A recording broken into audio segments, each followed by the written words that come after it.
All right, let's get real for a second. Ever had someone throw a word at you so hard it left you questioning your entire existence? Yeah, me too. Today, we're diving into the sneaky mind games people play with something I call loaded words. And trust me, it's a game you don't want to lose. The setup, my cult days. Here's a little backstory. Picture this. Me, mid-minus 20 seconds, stuck in a super controlling church that some people outright called a cult. 5 years in, and I finally broke out. No dramatic escape story, just a lot of manipulation, guilt trips, and holier-than-thou vibes. These guys were so convinced they were the chosen ones, they didn't see us as people anymore.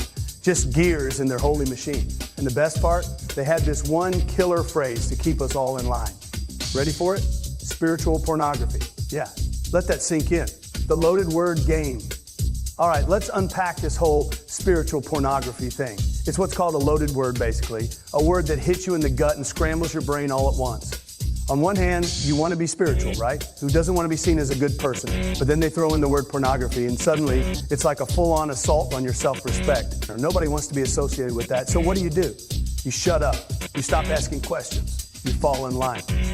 That's how loaded words work. They're designed to make you doubt yourself and your values, leaving you wide open for control.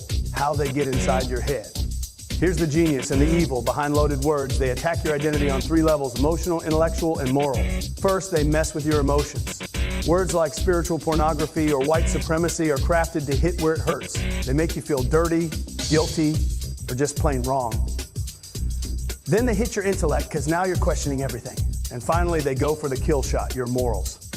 They make you think, am I a bad person for even entertaining this thought? Spoiler alert, you're not. But by the time they're done with you, you'll think you are. My time in the trenches. Let me give you a front row seat to the circus. Back in my church days, if you so much as peeked at a book that wasn't approved, you'd hear, that's spiritual pornography. I once brought up a pamphlet from another Christian group. Nothing crazy, just slightly different ideas. My minister's response? Do you doubt us? Is there sin in your life? Do you not love God enough? Boom. 3 loaded accusations in one sentence. It wasn't about logic or debate. It was about shutting me down and making me feel like the problem. And then there was my roommate. This guy was sold on the ideology. He invited someone over to discuss the Bible, and when the guest didn't agree with our church's teachings, my roommate went full-on rage mode. You don't have the right understanding. You're wrong. We're the only ones doing it right. Sound familiar? That's the playbook. Dominate, discredit, and dismiss. The bigger picture, society and politics now. Here's where it gets wild. This isn't just a church thing. You see it everywhere, especially in politics. Words like patriarchy, white ally, or privilege, these are the modern day loaded words. They don't just describe something, they're weaponized to shut down conversation. Take this, Jim. You're Asian, you work hard, your family has a stable household. Suddenly, you're accused of being an ally to white supremacy. Or why? Because you don't fit someone's narrative. It's not about facts, it's about emotional manipulation. And just like in the church, these words aren't meant to start a debate, they're meant to make you stop thinking. They hit you right in your identity, your values, your need to feel like a decent human being. And before you know it, you're apologizing for existing. Sound familiar? Or how to spot the game. All right, let's talk strategy, because once you see the game, you can't unsee it. The first red flag, emotional overreaction. If someone goes from 0 to you're the problem with society in 2.5 seconds, they're not trying to have a conversation, they're trying to control you. Second, watch for vague accusations. Words like privilege, problematic, or supremacist get thrown around without clear definitions. Why? Because the more abstract the accusation, the harder it is to defend yourself. And finally, pay attention to the moral high ground. They'll position themselves as the most virtuous person in the room and frame you as the villain if you disagree. It's a classic move. If you're not with us, you're against us. Spoiler alert, you don't have to play along. How to push back, reclaim your power. Here's the thing, they only win if you play by their rules. So step 1, don't. When someone drops a loaded word on you, take a breath and ask, what does that even mean? Make them define it. Most of the time they can't, or their argument falls apart the second they try. Step 2, keep it logical. Don't let them drag you into an emotional mud fight. Stay calm, ask questions, and focus on facts. If they start attacking you personally, congratulations, you've won. That's their last resort when they've got nothing left. And step 3, own your narrative. The second you stop apologizing for who you are, you become untouchable. Whether it's in politics, religion, or some internet debate, remember this.